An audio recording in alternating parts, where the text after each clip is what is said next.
अस्सलाम वालेकुम। नमस्ते सर, कल उम्मीद करता हूँ फिट होंगे, बेहतरीन होंगे, अपनी लाइफ अच्छे से एंजॉय करोगे। हम तीनों की तरह आज एक और वीडियो और उसका टाइटल।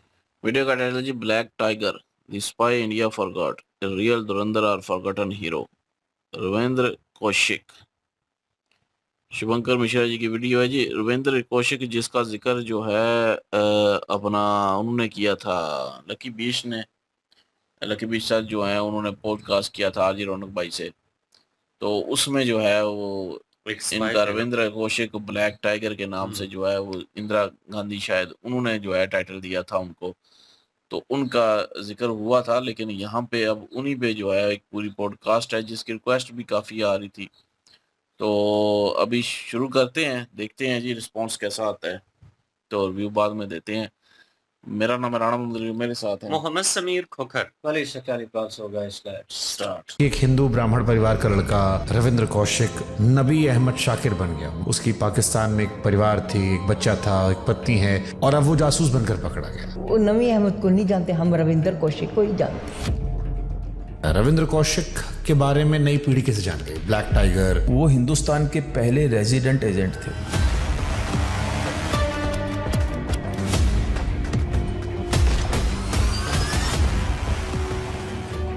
एटीज़ का खत है उनका लिखा हुआ कि मुझे ब्लैक टाइगर का कोड नेम मुझे दिया था हुकूमत ने। आपकी आंखों में आंसू देख रहा हूँ। उसकी तड़पना याद आती है तो मुझे वो 26 साल नहीं लगते, मुझे आज भी वो दिन वही लगते हैं। मैंने इतने सालों से रोशनी नहीं देखी, सीने में जो सांस उठती बैठती है उसी से लगता है मैं जिंदा हूँ, बाकी जिंदगी का कोई निशान यहाँ बाकी नहीं है। ऐसे खत अगर पढ़े, माँ पढ़े, बहन पढ़े, उस पर क्या गुजरेगी?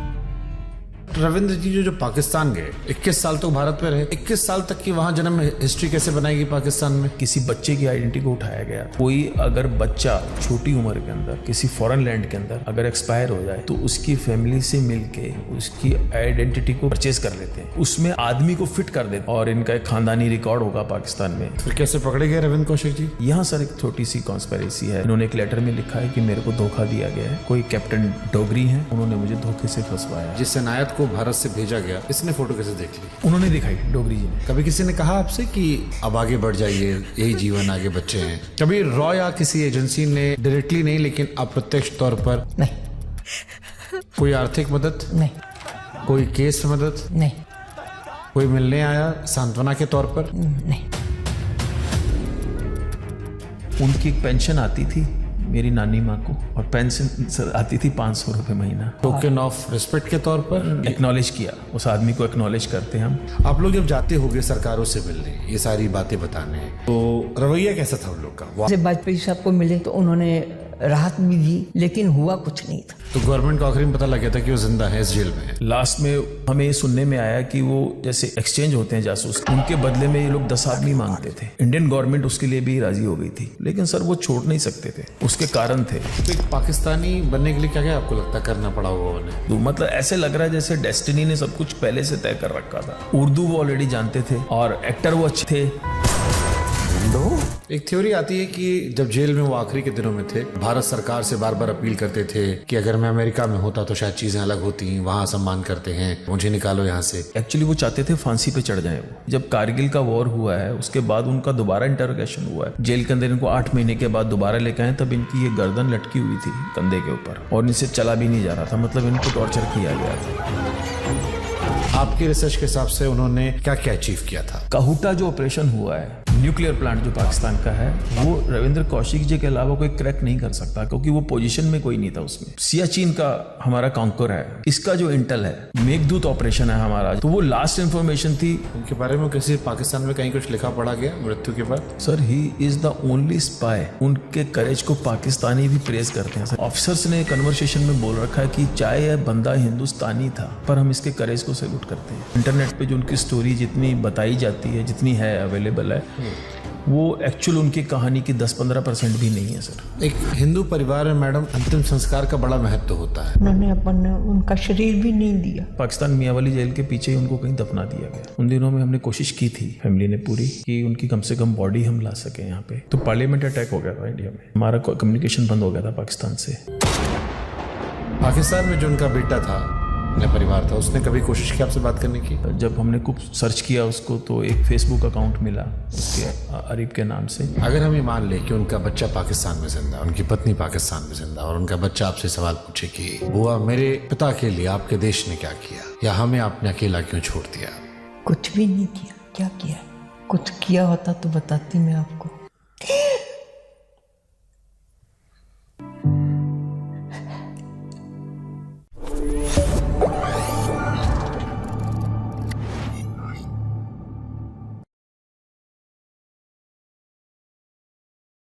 दुनिया उन्हें जासूस के नाम से जानती है।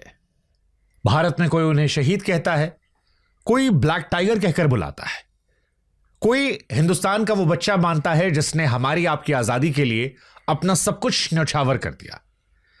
लेकिन इस जासूस की कहानी के पीछे भी एक भाई था, एक बेटा था, जिसके पीछे एक परिवार था। वो परिवार जिसने अपना सब कुछ खो दिया उस बेटे के जाने के बाद। और आज हम उस परिवार से ही बात करेंगे, उस शख्स के बारे में जिसने ना सिर्फ हिंदुस्तान का मान दुनिया भर में बढ़ाया, बल्कि हिंदुस्तान को कई बड़े ऑपरेशंस में जिताया, लेकिन जिंदगी की जंग वो मुश्किलों से हारा। हमारे साथ रविंद्र कौशिक जी, या जिन्हें हम ब्लैक टाइगर के नाम से जानते हैं, उनके परिवार से उनकी बहन और उनके भतीजे भांजे हमारे साथ है। प्रणाम आपको। प्रणाम। मेरा पहला सवाल आपसे ही है मैम कि कोई उन्हें जासूस कहता है, कोई ब्लैक टाइगर कहता है, कोई रविंद्र कौशिक कहता है। एक पहचान उनकी थी नबी अहमद शाकिर। आपके लिए वो कौन थे? क्या रिश्ता था? और इस घटना को जब बीते इतने सारे साल हो गए हैं, अब आपके लिए उनकी पहचान क्या है? मेरा भाई, चाहे इतने साल हो गए तो भी मेरे लिए आज वो है, सामने है मेरे। मैं उसको कभी भुला नहीं पाती। लोग उसके नाम से कई फिल्में बनाते हैं, कोई कुछ करते हैं, लेकिन मेरे भाई की एक एक बात, एक एक सेकंड की बात मुझे सब याद है। आप कुछ भी पूछ सकते हैं मुझसे, और बचपन का कुछ भी कैसे बता सकती हूँ मैं आपको। क्या याद है आपको अपने भाई का, जिसे हम रविंद्र कौशिक या ब्लैक टाइगर कहते हैं? एक तो मैं ये बताना चाहती, जो उसने किया वो दुनिया के सामने आना चाहिए। मैं ये चाहती हूँ कि जो सच है वो आना चाहिए। लोग छोटी छोटी बात लेके उसके ऊपर फिल्म बना रहे हैं, वो मुझे तो अच्छा नहीं लगता। लेकिन जो सत्य है वो सबके सामने आना चाहिए कि वास्तव में उस बच्चे की कहानी क्या थी, सच क्या था। वो सच अभी तक सामने नहीं आया। हम इसीलिए आपको आज, आप दोनों को हमने बुलाया है, जिसमें जो टेक्निकल सवाल हैं वो उनके भांजे से हम पूछेंगे, और जो पारिवारिक सवाल हैं वो हम आपसे पूछेंगे। रविंद्र कौशिक नबी अहमद शाकिर कैसे बने, ये हम चाहते हैं कि आप थोड़ा बताएं कि कहाँ वो बदलाव था, क्या था, क्योंकि इंटरनेट पर तो बहुत कुछ भरा पड़ा है। हाँ, आपका बड़ी बहन होने के नाते, जो आपने इतने सालों में जाना समझा, कहाँ आपको लगा कि रविंद्र कौशिक नबी बन गए? वो नबी तो इसलिए बन गया क्योंकि वो भारत का जासूस बन गया था, इसलिए उसका नाम बदल दिया गया। पाकिस्तान में उसको नबी अहमद नाम दे दिया गया, रविंद्र कौशिक नाम उसका पीछे कर दिया गया। लेकिन हम वो नबी अहमद को नहीं जानते, हम रविंद्र कौशिक को ही जानते हैं। हिंदुस्तान के अंदर हमारे लिए नबी अहमद नहीं, कोई भी अहमियत नहीं रखता। हम कहते हैं रविंद्र कौशिक के नाम से भारत का वो एक जासूस था, सबके सामने वही आना चाहिए। आपको कब पता लगा वो जासूस है? जब उनके 84 में जब उनके एक मुड़ा तोड़ा एक पत्र घर में आया था, उससे हमें पढ़कर पता उनके चला। पाकिस्तान में पकड़े जाने के बाद पता लगा, या उससे पहले आपको पता था? नहीं नहीं नहीं नहीं, जब पकड़े जाने के बाद एक पत्र उसका आया था, उसको पढ़ के, वो भी इनलैंड लेटर, एक मुड़ा हुआ, बिल्कुल जैसे कई जगह से घूम के आया हुआ। उस पत्र को पढ़ के हमें मालूम चला कि वो जासूस था। पापा को पता चल गया था, लेकिन उन्होंने घर में बताया नहीं था। उसके बाद पापा भी दुनिया से चले गए थे, उनका भी कोई पता नहीं चला था। रविंद्र के पकड़े जाने कितने सालों बाद पापा जी की देहांत हुआ? उनका हुआ 85 में। 85 में, कुछ ही समय में। हाँ जी। तो उन्होंने बताया ही नहीं था। उन्होंने इसलिए नहीं बताया भी उनको तो सदमा लग ही गया था, सारी परिवार को सदमा लगेगा इस बात का, इसलिए उन्होंने नहीं बताया। बस उसके बाद वो चल बसे बेचारे। आप लोगों को जब ये आई बात की वो जासूस हैं और पाकिस्तान में पकड़े गए हैं, हाँ, तब ये था, तब मीडिया का समय तो था नहीं जी। आज तो अपन मीडिया में जाके कहीं भी बात कर सकते हैं और खुलेआम कर सकते। तब तो दब दब के घुट घुट के जीना पड़े, डर डर के कि किसी को बताएंगे शायद कुछ ना हो जाए। होना तो क्या था, लेकिन बता नहीं पाए, किसी को भी बता नहीं पाए। और ये जैसे उसकी चिट्ठी आई, उसको लेके इधर उधर घूमना और सबसे मिलना जुलना, बस ऐसे भागा दौड़ी करते रहे। क्या बताया था रविंद्र ने, कहाँ वो नौकरी करने जा रहे हैं जब वो पाकिस्तान गए थे? दिल्ली में मैं सर्विस करता हूँ, किसी पंखे की कंपनी में मैं वहाँ सर्विस करता हूँ। और उसके बाद फिर बता दिया कि मुझे अबू धाबी भेज दिया, कभी कहीं कह देता था, कभी कहीं देता, लेकिन सच नहीं बताया उसने कि मैं जासूस हूँ। और ये पिताजी को पता चला था? वो उनकी डेथ से पहले पता चला था, 1 महीना पहले, 1 साल पहले पता चला था उनको। पकड़े जाने के पहले, पकड़े जाने के बाद? पकड़े जाने के बाद। अच्छा, सबसे पहले पिताजी को पता चला। हाँ।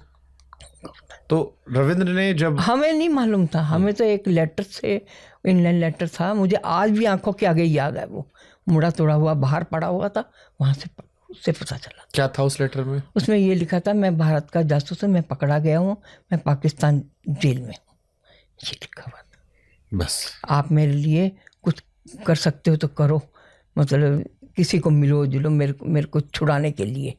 लेकिन इतना ज्ञान भी नहीं था तब, इतना वो भी नहीं था कि किसको जाके करना, क्या करना। जो भी जैसे जैसे किसी ने रास्ता बताया वैसे वैसे करते रहे, सब लोगों को मिलते रहे, जाके दिल्ली आते रहे, मिलते रहे, लोगों से बात करते रहे। तो जैसे आप तो परिवार में अब बड़ी बहन हो, आपका रिश्ता उनसे बड़ा घना रहा होगा। अब जब आप पीछे मुड़ के देखते हो तो कभी आपको लगा कि आप समझ सकते थे कि वो इस तरफ जा रहे हैं जो आपको पता नहीं चला? नहीं, जासूसी की दुनिया में, या इतना सफाई से सब था कि नहीं नहीं नहीं नहीं, जाने ही नहीं देते थे। अगर मालूम पड़ जाता तो जाने भी नहीं देते थे।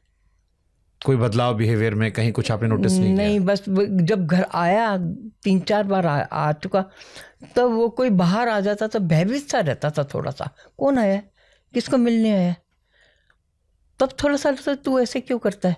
और जब आता था तो बड़े रौब से आता था, हाथ में बैग लेके, और ऐसे जैसे बहुत बड़ा वो होता है। तो हम भी बहुत खुश होते थे, उसको भी बहुत बड़ी जगह जॉब करता हुआ, तब ये इतना खुशी खुशी हमें मिलने के लिए आता। हमें कुछ नहीं बताता था, कभी बताया ही नहीं उसने। कितने साल की उम्र में वो गए थे नौकरी का नाम लेकर पाकिस्तान? 20-21 साल की उम्र के। 20-21 साल की उम्र में। उसके बाद 32 साल में शायद वो पकड़े गए थे, 31-32 साल में। 32 साल। तो उस बीच में कितनी बार वो भारत आए? 4 बार तो 4-5 बार आ चुका था। और कितने दिन रुकते थे यहाँ पे?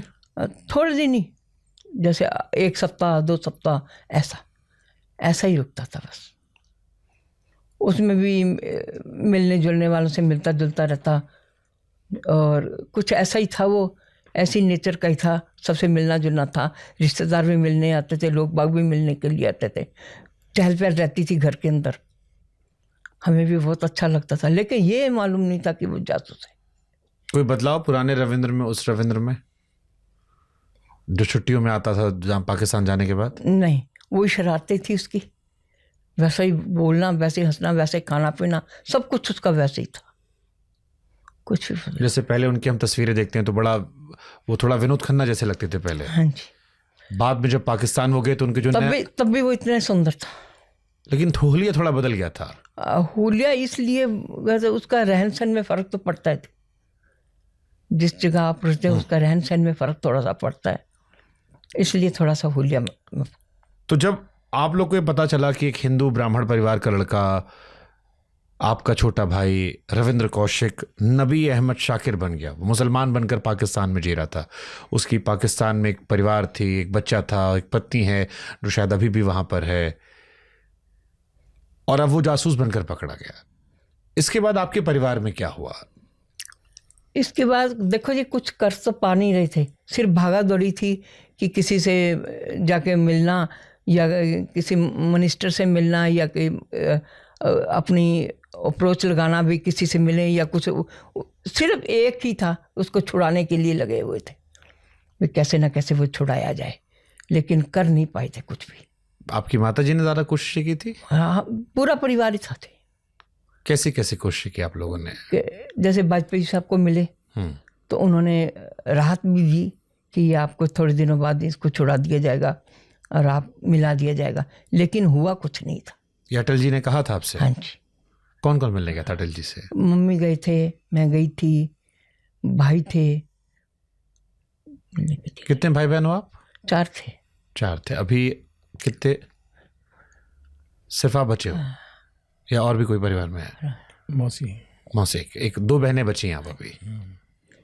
बस भाई गए, भाई दोनों गए।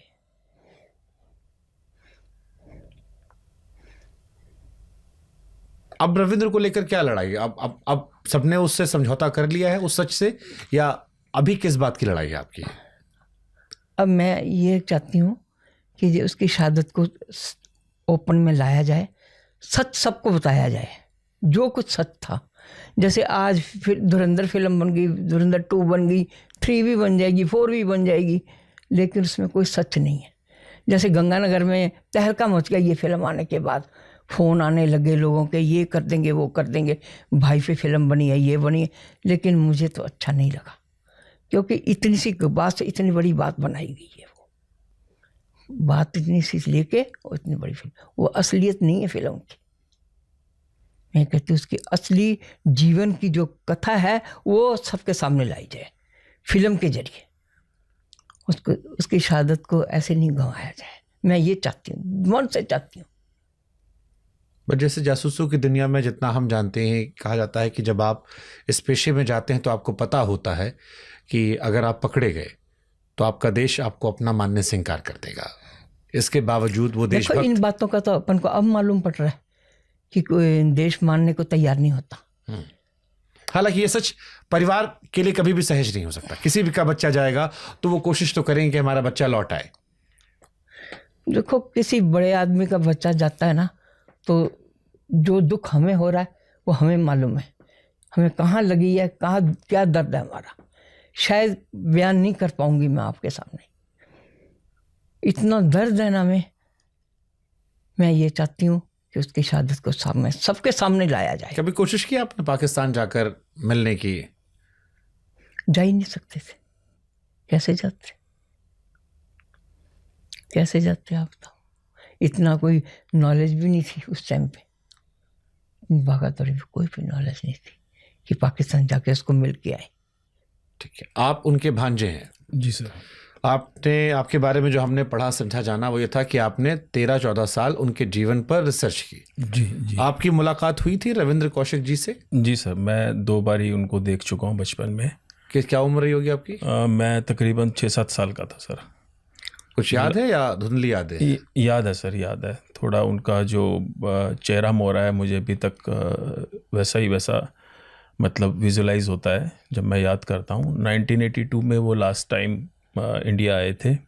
मेरे छोटे मामा जी की शादी थी, वो शादी अटेंड करने के लिए स्पेशली आए थे, लेकिन रुके कुछ ही वक्त थे। उस दौरान मैं भी छोटा था और बहुत नॉर्मल उनका बिहेव ऐसा रहता था, कोई बातचीत से अंदाज़ा नहीं लगा सकता था कि ये कोई सीक्रेट सर्विस से जुड़े हुए हैं या कोई ऐसा काम कर रहे हैं।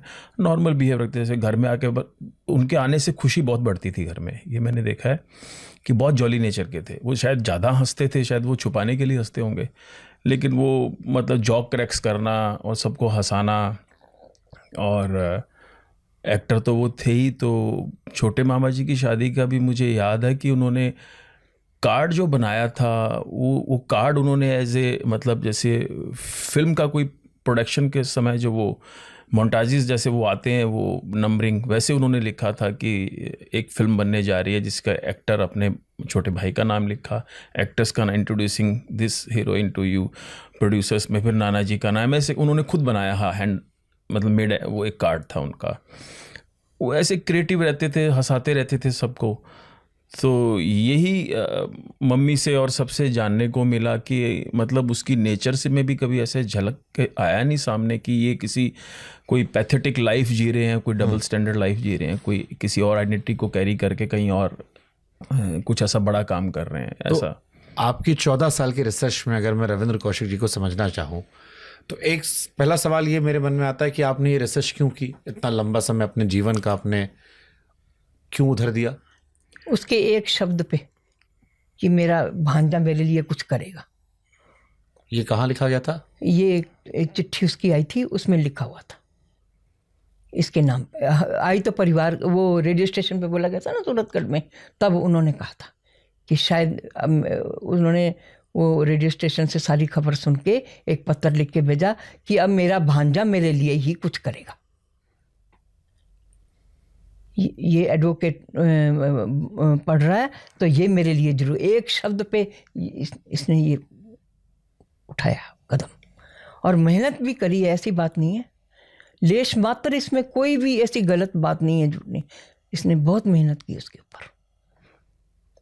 मैंने आपको बताया ना मैं आपके सामने हूँ, तो आज यही इसकी वजह से, नहीं तो ये चिट्ठियाँ, ये नाम, ये सब कुछ गुम हो जाता, दब जाता।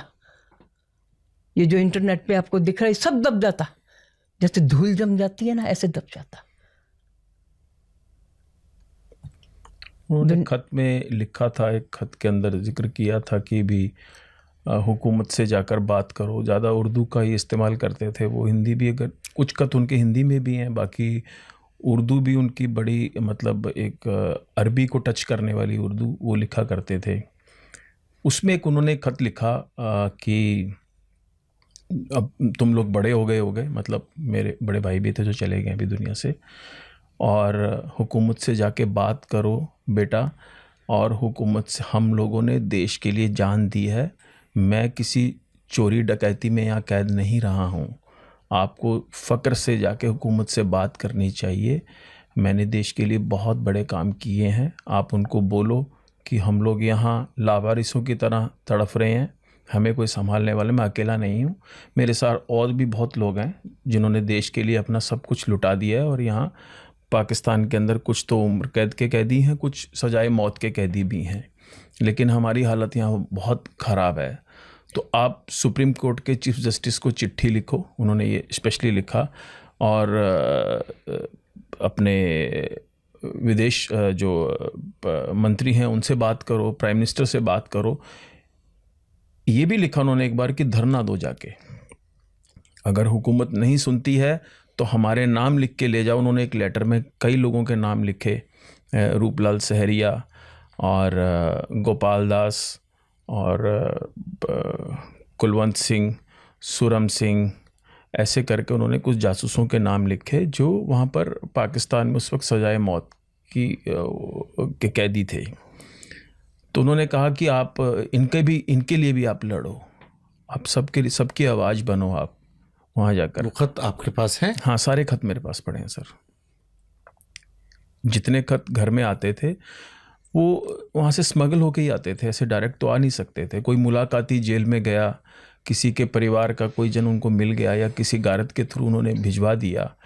इसमें भी उन्होंने बड़े मतलब बहुत इंटेलिजेंटली काम किया उन्होंने। कैसे वो खत हमारे तक पहुँचते थे, हम तो बड़े हैरत में पढ़ते थे पहले कि ये खत कैसे आ जाते हैं, उर्दू में लिखे हुए मुड़े तुड़े, कई बार उसके ऊपर स्टाम्प लगी होती थी और कई बार बिना स्टाम्प के भी पड़े मिलते थे हमारे को, किसी कागज़ में मुड़े तुड़े, और जब वो निकालते थे उसके ऊपर उनका पूरा डिटेल लिखा होता था, बैरिक नंबर तक वो लिख के भेजते थे कि मैं इस फला बैरिक में हूँ और फला जेल के अंदर हूँ, मुझे सॉलिटरी कन्फाइनमेंट है पाकिस्तान के अंदर, कैद तन्हाई, वहाँ कैद तन्हाई बोलते हैं, कि वहाँ मैं कई सालों से कैद रहा हूँ और मेरी हालत बहुत ख़राब है, और मेरे साथ साथ मेरे साथी लोगों की भी हालत बहुत ख़राब है, आप हुकूमत से जाकर बात करो हमारे लिए।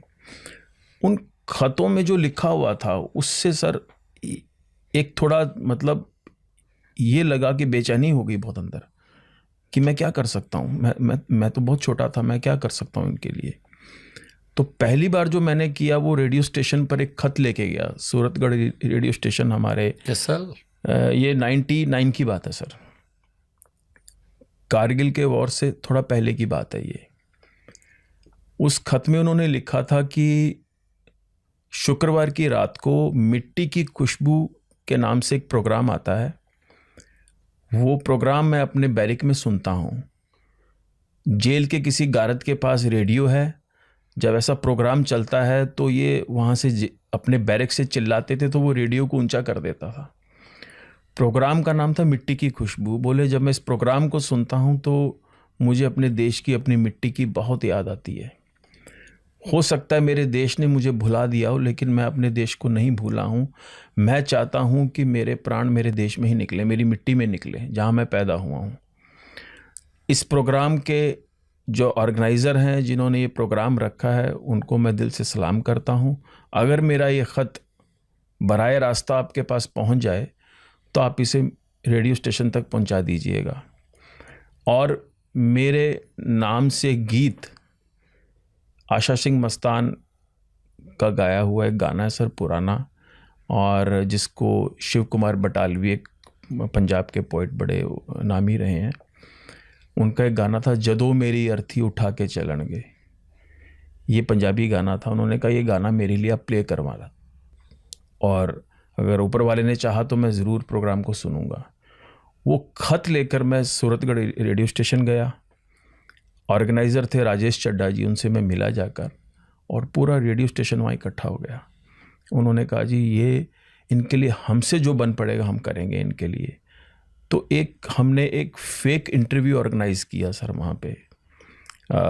उस इंटरव्यू के अंदर हमने एक ऐसी क्वेश्चनरी तैयार की जिससे हम उनको पाकिस्तान में मैसेज दे सकें। उस इंटरव्यू से ही सर उनको पहली बार पता लगता है कि उनके फादर का देहांत हो चुका है, और कई साल बीत गए हैं देहांत हुए, उनको नहीं मालूम था। और परिवार के हालात क्या हैं, माँ कितनी बीमार रहती है, और भी तमाम तरह की जो इन्फॉर्मेशन मैं उनको दे सकता था वो इंटरव्यू के थ्रू हमने उनको पहुंचाई। मेरे सिस्टर आए हुए थे बाहर से, तो एक बहाना मिल गया कि ये बाहर रहती हैं और ये सूरतगढ़ रेडियो स्टेशन आई हैं, तो हम इनका एक इंटरव्यू करना चाहते हैं। उस इंटरव्यू में इंटरव्यूअर ने पूछा हमसे कि आप किसे याद कर रहे हैं। हमने कहा हमारे मामा हैं, बहुत दूर रहते हैं और वो आ नहीं पाए हैं हिंदुस्तान, और हम उनको एक कुछ मैसेज भी देना चाहते हैं। क्या मैसेज देना चाहते हो? तो उससे बात हम करते चले गए। वो प्रोग्राम उन्होंने सुना पाकिस्तान के अंदर, और एक ख़त आया उनका 8 से 9 महीने के बाद कि मैंने वो प्रोग्राम सुना है, लेकिन मैं सुनने के बाद बहुत रोया हूँ कि मेरे फादर इस दुनिया से जा चुके हैं। मैं इतना बदनसीब बच्चा हूँ कि जो मैं अपने फादर को देख नहीं पाया दुनिया में जाते समय, और मेरी हालत यहाँ बहुत ज़्यादा ख़राब है। मैं कई सालों से रोशनी नहीं देख पाया हूँ। मेरे सीने में जो सांस उठती बैठती है, इसी से पता लगता है कि मैं ज़िंदा हूँ, बाकी ज़िंदगी का कोई निशान यहाँ बाकी नहीं है। ये ख़त उनका आया, और मैं बहुत बीमार रहता हूँ। आप हुकूमत से फिर बात कीजिए। हुकूमत, जब मैं फांसी पर चढ़ना चाहता था तब मुझे चढ़ने नहीं दिया। अब मेरी हालत बहुत ख़राब है, और जो अमूमन वो हर ख़त में लिखा करते थे कि आप जाकर बात करो, हुकूमत से बात करो, हुकूमत से बात करो। तो हमें मेरे छोटे मामा तब थे दुनिया में, उन्होंने बड़ी भागदौड़ करी। हमें सोचते थे कि शायद सरकार कुछ करेगी इसमें। सरकार के पास जब जाते थे तो पाकिस्तान डिनाइल मोड पे रहता था कि इस नाम का कोई आदमी नहीं है हमारे पास। तो हमारे फॉरेन सेक्रेटरी थे एक JN दीक्षित साहब, एक बार वो पाकिस्तान जेलों के दौरे पर भी गए हैं। वो पाकिस्तान में भी डिप्लॉयड रहे हैं काफ़ी टाइम। तो वहाँ पे भी उनको कुछ कैदियों की लिस्ट पकड़ाई गई थी, उनमें इनका भी नाम था, लेकिन वो उनकी रिपोर्ट में आता है कि इस नाम का कोई भी कैदी यहाँ नहीं है। रविंद्र कौशिक एलियस नबी अहमद शाकिर नाम का कोई कैदी पाकिस्तान में कैद नहीं है। लेकिन जब उनके लेटर सामने आते थे हमारे, तो बाकायदा उसमें पूरा एड्रेस लिखा होता था। हम वो लेटर्स लेके गवर्नमेंट के पास जाते थे कि ये फलां जेल से आया है, और लेटर की ऑथेंटिसिटी चेक होती थी, लेटर ऑथेंटिक है। गवर्नमेंट वहाँ से फिर उनसे कम्युनिकेशन करती थी, तो वो उनको जेल से या तो शिफ्ट कर देते थे, उनको मारते थे। और एक ख़त में तो उन्होंने ये लिखा है कि आप बराए मेहरबानी अगर मेरे लिए कुछ कर नहीं सकते हैं तो ये मुसीबतें मेरे लिए मत खड़ा कीजिए, क्योंकि मैं पहले से ही इतना बीमार हूँ और इस बीमारी में इतनी मार खाना मेरे से सहन नहीं होता। तो मैं पहले से एक दोज़ख की आग में जल रहा हूँ पिछले कई सालों से।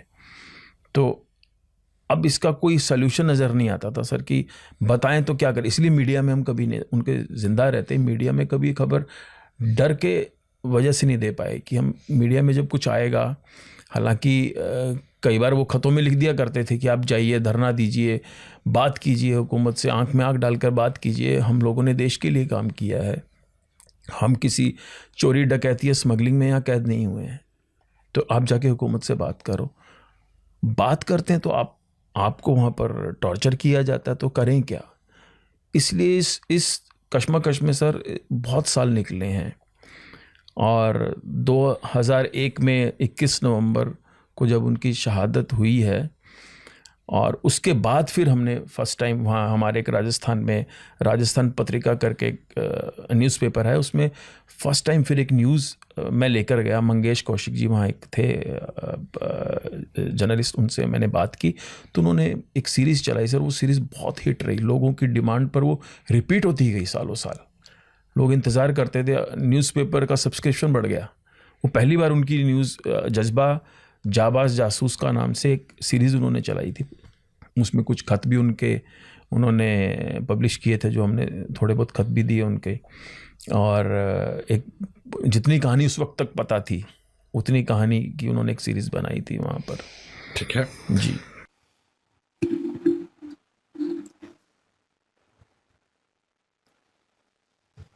आपने तो वो मूवी शायद देखी है मेरे ख्याल में, जो इन पे बनी है। सुपरजीत का नाम है, आप मेंशन कर दीजिएगा फर्स्ट ऑफ ऑल कि वो वाकई वही मूवी है जिसमें ऐश्वर्या राय है और बमन ओझा मेरे ख्याल में नाम है वो एक्टर का, जिसने प्रॉपर अपनी फिजिक्स जो है उस हिसाब से लेके आया था, अपने आप को नीचे किया, वेट लूज किया उस करेक्टर के लिए कि वो इस तरह का था कि जेल में, पाकिस्तानी जेल में वो लड़का जो है वो कैद होता है, और उनकी वाइफ भी दिखाई गई वहाँ पे। और जो इनकी बहन जो यहाँ पे दिखाई गई है मेरे ख्याल में वो रोल कर रही थी ऐश्वर्या राय, और उनकी वाइफ का जो कैरेक्टर है वो भी बीच में दिखाया गया। वही भागम भाग के एक के पास जाओ, दूसरे के पास पेपर लिखकर ये खाता है, ये लिखा है। उस जो सामने स्टार्टअप में चल रहा था हाईलाइट, वो आगे मेरे ख्याल में आएगा, जिसमें दिखाया गया कि वो किस तरह छुप के हाथ लिख रहा होता है और वो उनको हाथ लिख के भेजता है। और यहाँ पे स्टार्टअप में उनकी सिस्टर और उनके जो भांजे हैं वो बैठे हुए हैं और उनसे बात करना straight away. First of all तो मैं क्रेडिट दूंगा भाई शुभंकर मिश्रा को कि इतना बड़ा मुद्दा जो वो उनकी फैमिली के थ्रू हाईलाइट करना चाहते थे, जो हमने सुना बीच में, उनकी सिस्टर भी कह रही हैं कि हमें और कुछ नहीं, हमें ये चाहिए कि रियलिटी बताए, जो उसका क्रेडिट है उसको दिया जाए, वो चीज़ ना आप छीने, क्योंकि आप उन्होंने कंट्री को सर्व किया है। और वो बंदा अपने ख़तों में भी लिख रहा है कि मैं जाके हुकूमत को बताओ कि मैं वो हूँ कि जिसने ये मिशन जो है आपके मुकम्मल करवाए हैं और मैं कंट्री को सर्व कर रहा था। लेकिन इन सब के ऊपर एक बात आती है जो मिश्रा जी ने कहा, जो हमें भी पता है, ऑन मूवी ऑन रिकॉर्ड भी बोला जाता है गवर्नमेंट की तरफ से कि अगर आप पकड़े गए तो हम आपको नहीं जानते। एक कॉन्ट्रैक्ट में लिखा होता है। किस तरह डिस्क्राइब करेंगे आई डोंट नो। यहाँ पे कंफ्यूजन पैदा हो जाता है कि हम उनकी बहन को और उनके भांजे को सपोर्ट करें, उनकी फैमिली को, या उनकी कंट्री जो है कंट्री को सर्व किया उसको सपोर्ट किया जाए, या मिश्रा जी की बात को कोट एंड कोट जो गवर्नमेंट के थ्रू है, जो कॉन्ट्रैक्ट में है, जो उन्होंने पढ़ा होगा कॉन्ट्रैक्ट उसमें लिखा होगा और उसके बाद उन्होंने अपना जो है कह लें कि उस पर हामी भरी होगी, सिग्नेचर किए होंगे, तो भाई वो पढ़ा है आपने तो उसके अंडर आप आते हैं। तो ये चीज़ तो भाई देखी जाती है, इसमें कोई शक नहीं, क्योंकि कंट्री फिर एक्सेप्ट नहीं करती। अगर वो उस बंदे को एक्सेप्ट करे तो उसके साथ वो जितने मिशन रिलेटेड हैं उन्होंने जो जो वहाँ पे जो भी किया है भाई, कंट्री के लिए किया है, जिस तरह भी है भाई, वो सारा इंडिया को मानना पड़ना था कि हमने ये किया और हमारा मिशन था, हमने ये किया। तो भाई ये चीज़ें वर्ल्ड वाइड डिस्कस होती हैं फिर, ठीक है ना। तो इसीलिए कंट्री स्पाई जब भेजती है, और वो भी एक एक्टिव स्पाई जो है, और जब वो भाई पकड़ा जाता है, कुछ भी होता है, तो कह लें कि लिस्ट नाम ही ख़त्म कर दिया जाता है। और वो एक अलग कहानी थी कि भाई उन्होंने स्टार्टअप में बताया कि किस तरह उनके हाथ आते रहे हैं।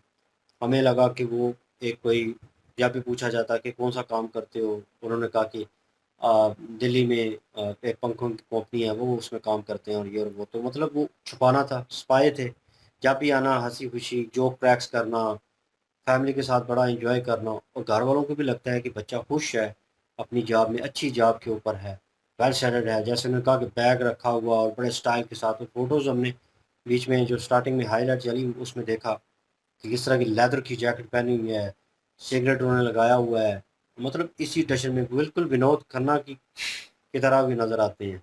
वो जवानी की जो फ़ोटोज़ थी, उनका स्टाइल भी ऐसे ही था। तो नो डाउट वो इस तरह बंदा आए, घर में एंट्री करे और लोगों के साथ जो है, घर वालों के साथ जो है, उठना बैठना हंसी मजाक, तो लगेगा कि बच्चा अच्छी जॉब के ऊपर है, खुश है और अच्छी ज़िंदगी गुजार रहा है। उनका कोई बीच में कोई गैप नहीं लगा कहीं पे कि हम जो है, उनका भांजा भी बात कर रहा था कि गैप नहीं लगा कहीं पे कि हमें महसूस हो कि बहुत सीक्रेट सर्विस जो है वो काम कर रहा है उसके लिए और ये बंदा स्पाई है। और उन्होंने कहा कि शादी थी और जिस तरह की उनकी तबीयत थी, इनकी उम्र मेरे ख्याल में उसको 6-7 साल थी। तो उन्होंने कहा कि यही रिमेंबर है कि घर में आना, जोक क्रैश करना, खुशी-खुशी रहना। उन्होंने कहा फिर शादी थी बड़े मामू की और वो उन्होंने कार्ड जो लिखा, वो बड़ा फ़िल्मी अंदाज़ में लिखा। और जैसे फ़िल्म में होता है, मूवीज़ में 90s के दौर में, 80s के दौर में मूवीज़ थी चलती थी, उन दौर में ऐसे ही कार्ड जो है वो बनते थे और फ़िल्म के टाइटल भी इसी तरह ही आते थे, जब इंट्रो आता था। तो उन्होंने कहा कि उसी तरह उसने लिखा और हमें क्या पता था कि वो एक एक्टर है अंदर से, क्योंकि 2 करैक्टर प्ले कर रहा है। स्प्लिट पर्सनैलिटी जिसे बोला जाता है, ठीक है? डबल स्टैंडर्ड लाइफ़ जो है, मैं डबल स्टैंडर्ड यूज़ नहीं कर रहा, वर्ड नहीं यूज़ करूँगा क्योंकि उसमें वो चीज़ें जो हैं वो आ जाती हैं, और वर्ड के लिए होती है। स्प्लिट पर्सनैलिटी कर लें, वो जो है डबल लाइफ़ जो है वो जी रहा है उस वजह से। तो बंदा बता नहीं रहा, बंदा एक्सप्रेशन से फ़ील नहीं करवा रहा। इधर आता है अपने कंट्री में तो उस तरह होता है, उधर जाता है तो उस तरह। और 20 साल की उन्होंने कहा कि एज में 18 साल की वो चला गया है और वहाँ पे जाके उसने शादी की और Nabi Ahmad Shakir, if I am not wrong. तो भाई सब्रजीत क्यों उस मूवी का नाम था जो मैंने स्टार्टिंग में मेंशन की, आई डोंट नो, लेकिन इनके नाम से फिर होना चाहिए था मूवी को। उसमें भी सेम स्टोरी है कि जेल में बंद है वो कैदी और वो इतने सालों से मिला नहीं। वो हाथ का ज़िक्र बार-बार जो इन्होंने किया, इनकी सिस्टर ने, वो मेंशन किया गया, उसमें लिखता है हाथ। और ये ऐश्वर्या राय और उनके साथ एक दूसरी फीमेल एक्टर हैं, उनका नाम मुझे याद नहीं है, वो बार-बार जा रही होती हैं। इन्होंने अटल बिहारी वाजपेयी जी का नाम लिया, इन्होंने कहा कि उनके पास गए और उनको रिक्वेस्ट की और उन्होंने इस चीज़ के ऊपर हमें तसल्ली दी और तसल्ली हो भी गई। उन्होंने कहा 1-2 दिन में हम बात करवाते हैं, मसला रिज़ॉल्व हो जाएगा, आपकी मुलाकात हो जाएगी, आप ना घबराएँ। तो होना चाहिए था फिर इम्प्लीमेंट। अगर आप नहीं कर सकते तो भाई स्ट्रेट अवे ना करें। फिर उसमें बात आती है कि भाई जो क्या नाम है इनका, ओरिजिनल नाम क्या था? रविंद्र कौशिक। तो रविंद्र कौशिक जो हैं, वो कम से कम वो हाथ में लिख रहे थे कि अगर नहीं करते, वो उस बेस पे आ गए थे कि अगर वो नहीं राब्ता करवा रहे या कुछ हो नहीं रहा, तो भाई आप एहतजाज करें। उन्होंने कहा कि यही एक हल होगा। वो दूसरे कैदी जो हैं उनके नाम भी लिख के भेजेंगे कि मैं नहीं, वो भी बंद है इतने सालों से, ठीक है? उनको भी रहा किया जाए। गवर्नमेंट कुछ ना कुछ तो करे, लेकिन कुछ हो नहीं रहा था। उन्होंने एक रेडियो के थ्रू जो है वो प्लान इम्प्लीमेंट किया और वो सारी कहानी उन्होंने मेंशन की कि किस तरह मैसेज पहुंचाया गया। एक बंदा जेल में बंद है, इतने सालों से इतनी अपनी कंट्री को सर्व कर रहा था। दुःख तो लगता है भाई, तकलीफ़ बहुत बड़ी है। हाइलाइट में उनको रोते हुए दिखाया गया है। मैं कहूँ कि एक्सप्रेशन जो है वो, भाई आप ये फीलिंग जो है उसी को होगी कि जिसका कोई जो है वो मरा होगा इस तरह, कि मतलब एक अच्छा काम करने के बाद कंट्री को सर्व ही किया जा रहा है ना, अपने लोगों को सर्व किया जा रहा है, अपनी कंट्री को उसने सर्व किया, वो शहीद है। उस नज़रिए से देखा जाए, उनकी सिस्टर भी बोल रही हैं, तो भाई उनको वो क्रेडिट दिलाना चाहती हैं कि हाँ, मेरा भाई था, ठीक है, और उसने कंट्री को सर्व किया, स्ट्रेट अवे माने। लेकिन अब ये सियासी नोयत पे आ जाती हैं चीज़ें, कंट्री किस तरह इस चीज़ को लेती है। उस वक़्त कॉन्ट्रैक्ट में क्या था, क्या लिखा हुआ था जिसको उन्होंने साइन किया, वो कॉन्ट्रैक्ट कहाँ है? वो अब तो गवर्नमेंट को पता होगा। उस वक़्त जो गवर्नमेंट को होल्ड कर रहे थे, आई डोंट नो, जो है अटल बिहारी वाजपेयी जी की उन्होंने बात की और उस वक़्त उनके पास ही गए थे।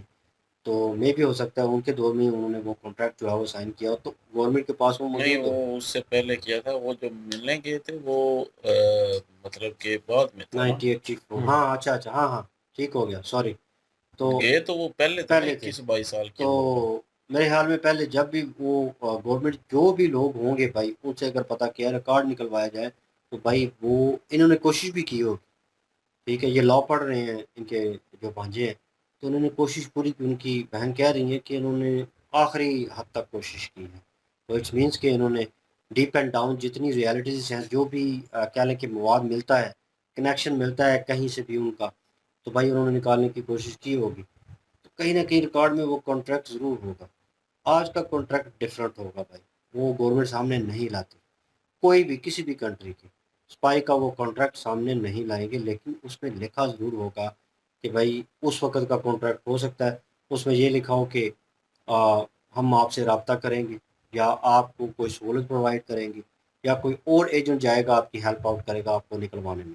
आपकी जगह वो ले लेगा, आप वहाँ पे वापस आ जाएँगे। हो सकता है उस कॉन्ट्रैक्ट में लिखा हो, लेकिन जो 90s की मूवी हमने देखी है, इंडियन और पाकिस्तानी, उसमें यही मेंशन होता है कि अगर पकड़ा जाए तो हम आपको नहीं जानते, आप हमें नहीं जानते। उसकी तस्वीर तक किसी को नहीं पता, ठीक है? हाइलाइट जो दिखाई गई अभी, तो बहुत कुछ जो है उन्होंने पूछना है और बहुत डीप डाउन इस चीज़ में जाना है।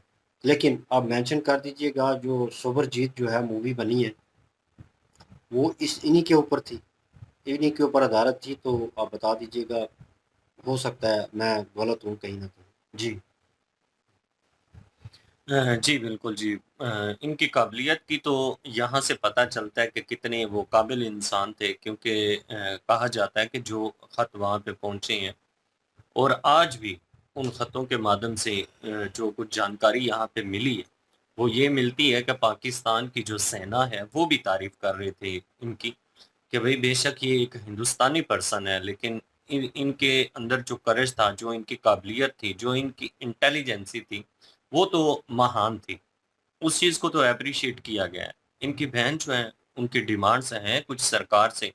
वो चाहती हैं कि उनके पूरे किरदार को जो है वो लोगों तक दिखाया जाए।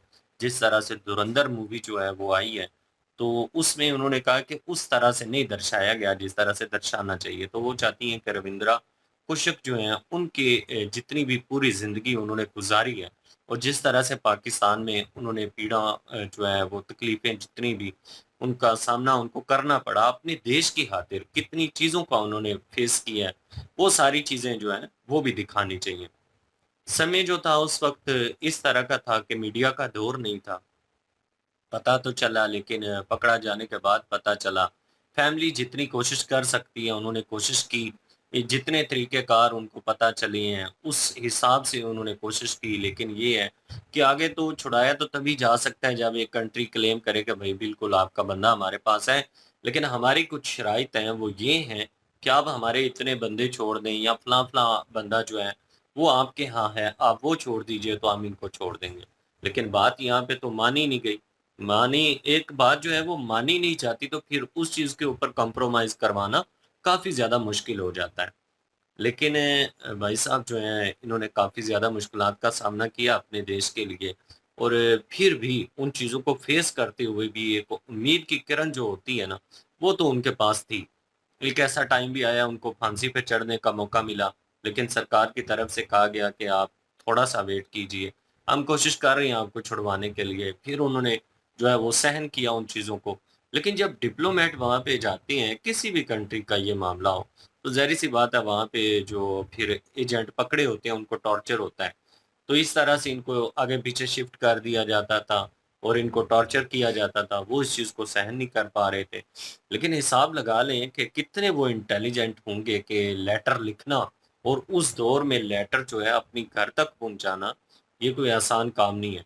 तो उनका फ़ील्ड था, वो बेहतर तरीके से जानते थे, उन्होंने किया।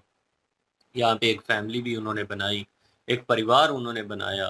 तो इस तरह से अपनी ज़िंदगी जो है उन्होंने एडजस्ट की कि लग ही नहीं रहा था कि एक हिंदुस्तानी जो है वो एजेंट है।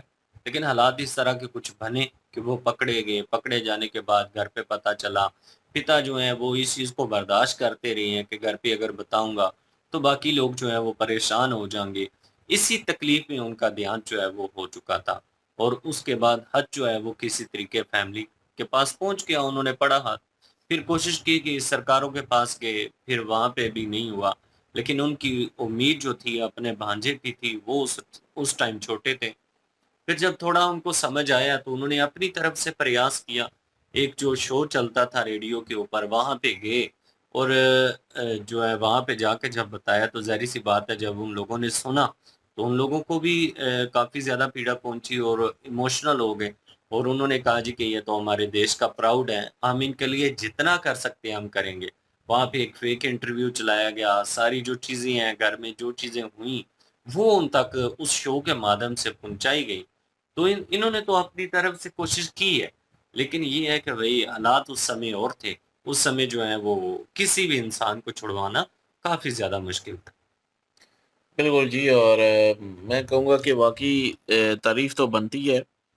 ये नहीं है कि वो पाकिस्तान आए और हम जो है वो कहें कि ठीक हो गया उनके साथ। भाई वो अपने मुल्क के लिए सर्व कर रहे थे और पाकिस्तानी का अगर होगा तो वो अपने मुल्क के लिए सर्व कर रहा होगा। और कितने ऐसे और जो हैं होंगे जो कि सारा कुछ किस्म का त्याग के सारा कुछ ही जो है अपने मुल्क पे निछावर कर देते हैं। तो उनमें से एक जो है वो जो स्टोरी अभी देख रहे हैं ब्लैक टाइगर अपना रविंद्र कौशक की, वो तकरीबन उस वक़्त की है जब हम पैदा भी नहीं हुए थे। उससे भी पहले की है और उससे पहले जो है वो जासूस रहे हैं और पाकिस्तान में उन्होंने एक बड़ा मतलब कि सफाई के साथ जासूसी का जो सिस्टम है वो चलाया और यहाँ पे आकर एडजस्ट हुए। मेरे ख्याल में मेजर की रैंक तक गए हुए थे। फौज में थे ना? हुँ। तो जो कि लकी बीस सर ने जो है बताया था उस वक़्त। बिल्कुल। तो वो फौज में थे और उस रैंक पर पहुँचे हुए थे और इस वज़ह से वहाँ से जासूसी कर रहे थे, इसलिए उनको जो है वो पकड़ लिया गया बाद में। क्योंकि वो फौज में रहे थे तो इसलिए उनको छुड़वाना जो है वो नामुमकिन सा था। किसी भी मुल्क में हो अगर वो फौज में है, ज़ाहिर है एक अदारे में रह के वो जासूसी अपना कोई भी जासूस हो, चाहे पाकिस्तान कहीं पे गया हो, फौज के दायरे किसी में रह के जासूसी करेगा, तो उस पे तो भाई फौज जो है वो फिर जो सज़ाएँ देगी वो तो भाई आप सोच भी नहीं सकते। भाई नॉर्मल पर्सन नॉर्मल को अगर ट्रेस कोई किया जाता है। बिल्कुल कोई और जासूस हो बना हो ना तो वो एक अलग लेवल पे होता है। एक फौज में जो है वो जिसको गद्दारी समझ लें या जासूसी समझ लें वो हो तो फिर फौज क्या करती है जो मतलब जो भी होता है वो सबको पता है। तो इसलिए जो है उनका जो हालत हुई होगी वाक़ई वो बहुत ख़राब हुई होगी और इसीलिए उन्होंने वापस भी नहीं किया होगा। पाकिस्तान में उसको वापस नहीं किया होगा और बताया भी नहीं गया होगा कि हमारे पास है इस नाम का बंदा।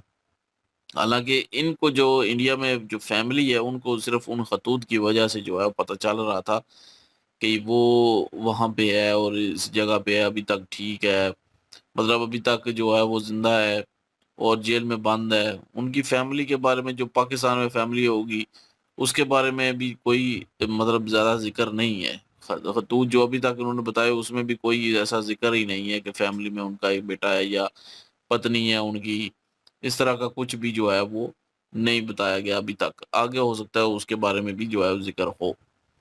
तो बहरहाल भाई सारा कुछ जो है वो त्याग के अपने मुल्क के लिए सर्व करना ये आम सी बात नहीं है। ये सिर्फ़ जो है वो जो मुल्क के किस्म के होते हैं ना शेर, वही लोग कर सकते हैं, अपने मुल्क के लिए। अपने मुल्क के लिए सब कुछ जो है वो दाँव पे लगा सकते हैं, अपना आप तक दाँव पे लगा सकते हैं। तो उस वक़्त गवर्नमेंट ने साथ नहीं दिया और फैमिली को तो पता भी नहीं था कि करना क्या है। ज़ाहिर है हमारा कोई होगा अगर तो हमें पता ही नहीं है कि कहाँ पे हमने जाना है, किसको मिलना है, कहाँ से जो है वो आगे हमें रसाई मिले, कैसे मुलाकात हो, क्या हो, मतलब कुछ पता नहीं होता। एक आम सी फैमिली है, ना तो कोई बैकग्राउंड ऐसा हो कि कोई हाई क्लास बैकग्राउंड हो, तो वो जो है अप्रोच जिनकी बहुत ऊपर तक हो, तो वो तो आसानी से जो है अप्रोच कर लेंगे। लेकिन जो एक आम सा मतलब आम सी फैमिली है वो उसको पीएम लेवल तक अप्रोच करना कोई आम बात तो होगी नहीं। उनके कितनी स्ट्रगल की होगी, कितने लोगों को मिले होंगे, फिर जाके उनकी मुलाकात जो है अटल बिहारी वाजपेयी से जो है वो हुई होगी। और उन्होंने भी जो है वो तो अपनी तरफ से वो यही कह रहे थे कि हो जाएगा सारा कुछ, मतलब ओके हो जाएगा, लेकिन बात ये है कि पाकिस्तान में माना ही नहीं गया कि वो उस नाम का कोई बंदा जो है वो यहाँ पे है। तो बात करवाना या छुड़वाना वो तो दूर की बात हो गई ना फिर, मतलब बताया ही नहीं गया कि इस नाम का बंदा जो है पाकिस्तान में है। तो ये चीज़ है, अब वहाँ पे गवर्नमेंट भी क्या कर सकती है, कुछ भी नहीं। लेकिन जो ये मुश्किलात उस वक़्त उठाई होंगी इन्होंने, जो पीछे फैमिली है उन्होंने उठाई होंगी, वो भी भाई बहुत ज़्यादा तकलीफ़देह होंगी। और जो अपना रविंद्र कौशिक जी जो है वो जेल में बंद रह के, एक कोठरी में बंद रह के, और उन पे मार कुटाई जो है वो सारा ज़ाहिर इन्फॉर्मेशन निकलवाने के लिए, वो कितनी तकलीफ़देह होगी उस वक़्त। इमेजिन करें कि अगर आपको एक रात के लिए ही या एक 2 दिन के लिए जो है बंद कर दिया जाए एक रूम में, जहाँ पे रोशनी भी ना आए और कुछ भी ना हो आपके पास करने को, सिर्फ आपने वहां पे बैठना है और सिर्फ लेटना है और बैठना है, खाना 2 टाइम का आपको मिलता रहेगा। तो सोचें कि क्या मतलब बीतेगी उस वक्त, सिर्फ 2 दिन। तो वो तो मैं समझता हूँ कि पता नहीं कितने साल जो है वो वहां पे रहे। और क्योंकि 1984 में वो कह रहे थे कि पकड़े गए थे, तो 1999 में जो है वो उन्होंने मेरे ख्याल में प्रोग्राम किया था शायद रेडियो पे। तो इतना अरसा मतलब कि बीच में वो रहे और उसके बाद भी रहे, और फिर उसके बाद जो है उनकी मृत्यु हुई, और फांसी जो है उनको होने लगी थी वो रुकवा दी गई। तो वो तो चाहते थे या फांसी हो, क्योंकि जान छूटे, एक कमरे में बंद रहना, ना करने को कुछ, और ना ही कोई इंटरटेनमेंट, मतलब होता है ना कुछ हो, बंदा लगा ऊपर से रहता है गाने, उसके, ना मतलब रोशनी, कि टॉर्चर ना है। रोशनी, कुछ भी नहीं यार। इमेजिन करें कि अगर आपको वहां पे अगर कोई रहना पड़ जाए एक रात एक दिन, किस तरह आपका टाइम गुजरेगा और कितने साल जो है वो इस जगह पे गुजारना। मैं समझता हूँ कि भाई हिम्मत हिम्मत होनी चाहिए ये सारा कुछ करने में। बहरहाल अभी ये स्टोरी इनकी जारी है, अभी आगे देखेंगे जी और क्या क्या है, लेकिन मेरे ख्याल में सामने आना चाहिए, एक एक सच जो है वो सारा सामने आना चाहिए। जो इनकी फैमिली ने पीछे स्ट्रगल की वो भी सामने आनी चाहिए, सारी एक एक आनी चाहिए। और वो जो जहाँ वहाँ पे काम किए वो सारे सामने आने चाहिए कि उन्होंने क्या क्या ऐसा किया, ताकि लोग उस उनको याद रखें। और जितने बाकी पता नहीं कितने ऐसे और भी होंगे जो वहां पे जो है वो एक दूसरे के मुल्क में जो है वो पकड़े गए होंगे, जिनका बताया तक नहीं गया होगा, जिनका पता ही नहीं होगा, अता पता ही नहीं होगा, फैमिली को भी नहीं पता होगा कहाँ है वो, क्योंकि जी। इनके तो खतूत किसी न किसी तरीके से जो है वो आ रहे थे, तो इनको पता चल रहा था। तो जिस तरह के इन्होंने नाम भी लिखे, 3-4 जासूस और भी थे उनके नाम लिखे, तो उनकी फैमिली को पता नहीं, पता भी होगा कि नहीं होगा, क्योंकि उन तक तो शायद हो सकता है खत ना पहुंच रहे हों। तो ये चीजें हैं जो समझता हूँ कि कितने ऐसे होंगे हीरो जो मुल्क के लिए सर्व कर रहे हैं, लेकिन उनका कोई नामो निशान ही नहीं है, कोई अता पता नहीं है हमें। तो सलूट है जी उन सबको जो अपने मुल्क के लिए जो है वो सर्व करते हैं, अपना आप सब कुछ दाव पे लगा देते हैं। बिल्कुल, ये फर्स्ट पार्ट था और सेकंड पार्ट भी करेंगे, और कमेंट सेक्शन में प्लीज़ बताइएगा।